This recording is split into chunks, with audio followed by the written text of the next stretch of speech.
स्कंद पुराण कहती है जिस व्यक्ति पर कर्जा बहुत ज्यादा मात्रा में हो जाता है और कर्जा चूकता नहीं है, आप बहुत प्रयास कर लिए, करोड़ों रुपए का कर्जा हो गया, यहां से लिया वहां दिया, वहां से उठाया वहां दिया, वहां से उठाया वहां दिया, तो निवेदन है कभी मौका लगे कर्जा मुक्ति के लिए सारे वृक्षों में अगर कोई श्रेष्ठ वृक्ष माना गया है तो वो बट का वृक्ष माना गया महाराज। इसलिए प्रशासनिक कार्य के लिए, मानसिक टेंशन में, परेशानियों में बटकेश्वर महादेव का स्मरण किया जाता है।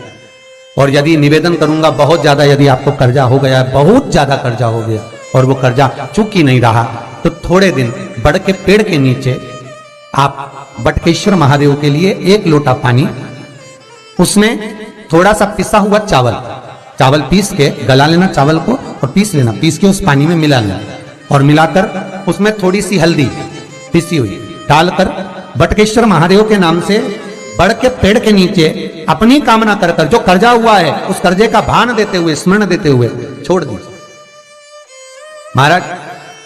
2 या 3 सोमवार एक ही जगह पर करना, 3 सोमवार बाद वहीं से बड़ के पेड़ की थोड़ी सी जड़ उठा लाना और उस जड़ को एक कोई धागे में बांधकर या तो अपनी गले में डाल लो या अपनी जेब में पटक लो, उसको थोड़े दिन पटक कर रखना, लगभग 2 से 3 महीना पटक कर रखो।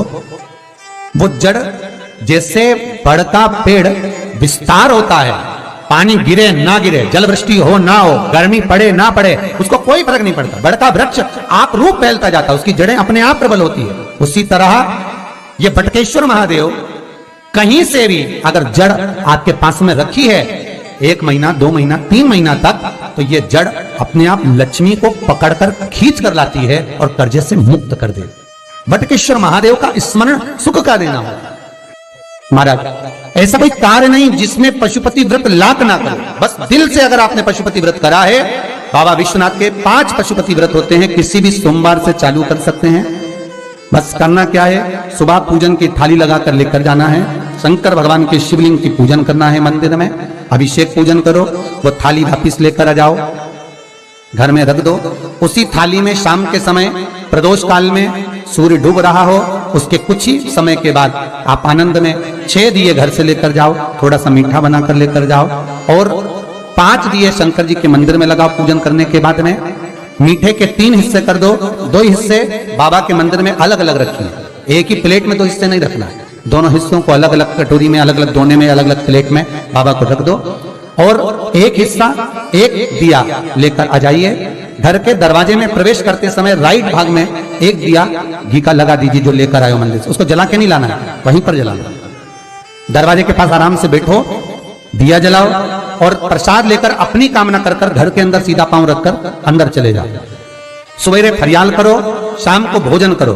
जब भोजन करो उस समय पर जो मीठे का आपने भोग लगाया था भोलेनाथ जी को, जिसका एक हिस्सा लेकर आए हो, सबसे पहले भोजन में वो हिस्सा खा। प्रसाद का जो हिस्सा लेकर आए हो उसमें से किसी को वो हिस्से में से प्रसाद नहीं देना, चाहे घर में बच्चे हो चाहे बड़े हो। आपको ज्यादा प्रसाद ले जाना तो अलग से ले जाओ, पर उस हिस्से में से किसी को प्रसाद ना दें और वो प्रसाद पहले पाकर फिर आप भोजन प्रसादी ग्रहण करें। पर इसका नियम यह है कि प्रसाद जब आप लेकर आते हैं, आपको पहले भी कथा में कहा कि शंकर का प्रसाद रात भर नहीं रखा था। जितनी जल्दी आप प्रसाद का हिस्सा लेकर आए हैं, आधे घंटे के अंदर, पौन घंटे के अंदर आपको वो प्रसाद पाना है और भोजन करना ही है। ये नहीं कि सब आएंगे, इंतजार कर रहे हो, 10 बज गई, 11 बज गई, प्रसाद आपका इंतजार कर रहा है। जो प्रसाद है वो आपकी प्रतीक्षा कर रहा है, आपकी बाट जो रहा, आपका इंतजार कर रहा है। ये नहीं होना चाहिए महाराज। कितना सुंदर कहा है शास्त्रों में कि केवल एक देव अधिदेव महादेव एक ऐसे होते हैं जिनका प्रसाद रात भर नहीं रखा था। कहां से लिया है? प्रसाद लाकर ताजा रहता है जब तक आप पाते हैं, फिर वो फ्रिज में रख देते हैं। फ्रिज में रखा रखा किसी ने खाया नहीं खाया, जितने समय तक फ्रिज में प्रसाद रखा रहता है वो इंतजार करता है कि कोई मुझे प्रसाद भक्षण करे। प्रसाद का मतलब होता है प्रभु का साक्षात दर्शन। प्रसाद का मतलब यही है, प्रसाद प्रभु का साक्षात दर्शन। वो रखा रखा जब ज्यादा समय हो जाता है तो घर में वो कष्ट प्रदान करने लगता है।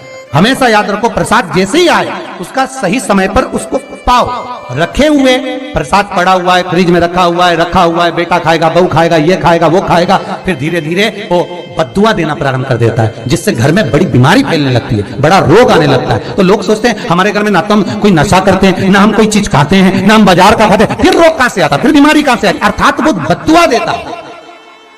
उसका प्रयोग करो, समय पर करो, समय पर पाओ। कई लोग कहते हैं महाराज जी हमारे ये बीमारी कहां से आ गई, जरा पत्रिका में तो कोई बीमारी नहीं दिख रही। हमने तो सबसे पूछा ये बीमारी का योग ही नहीं है, फिर बीमारी कहां से आई? ना तो हम कोई व्यसन करते, ना कोई मद्यपान करते, ना कोई मांसाहार, फिर ये बीमारी कहां? उसका कारण है कि तुम उस प्रसाद का लाकर महीनों तक पड़ा हुआ है, इंतजार कर रहे हो, खाएंगे खाएंगे, आखिरी में फिर वो काम वाली को दे दिया। काम वाली इतनी चतुर आज के जमाने की, बासी माल खाएंगे, पटक दिया। कौन खा पड़ा? वो बद्दुआ। जितना आपको पाना है, जितना आपको लेना है, उतना प्रयोग करो।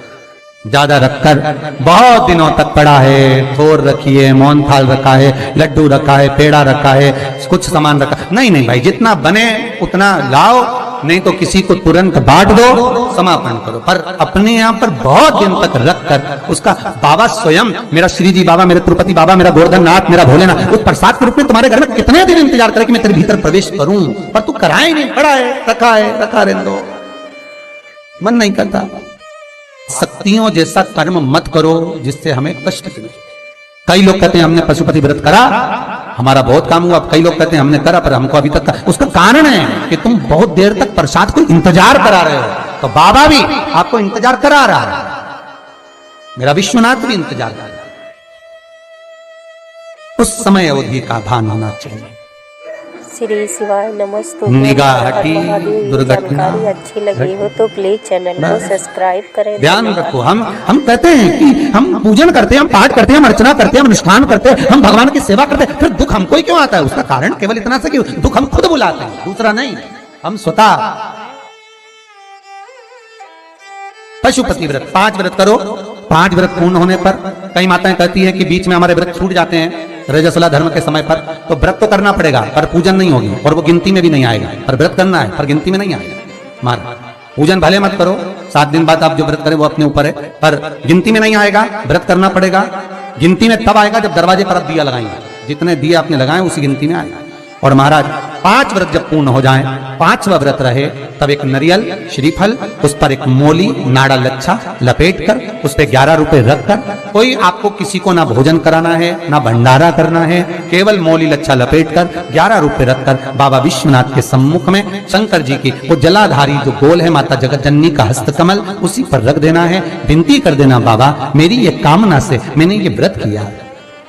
जो पशुपति व्रत स्कंद पुराण में, लिंग पुराण में, नर्मदा पुराण में, शिव महापुराण में, पद्म पुराण के अंदर वर्णन किया, वो व्रत मैंने किया। बाबा मेरे इस व्रत को स्वीकार करना, मेरी कामना पूर्ण करना। बाबा को झोली पसार कर प्रणाम करो और अपने घर को चल जाओ। बस यही 5 व्रत का विधान। पशुपति व्रत ऐसा कोई काम नहीं जो ना हो, बस दिल से अगर व्रत किया है तो बाबा मनोकामना पूर्ण तो करे ही है। मनोकामना आप हमारे घर के, चाहे घर की धर्म पत्नी हो, चाहे भांजे हो, कोई प्रॉब्लम होती है मुझसे कह देते पशुपति व्रत कर लो, हो जाए। बस पशुपति व्रत में आपका भाव शुद्ध होना चाहिए। निर्मल चित्त निर्मल मन सो मोहि पावा, मोहि छल छिद्र कपट ना भावा। निर्मलता के भाव में भगवान मिल सकता। श्री शिवाय नमस्तुभ्यं। श्री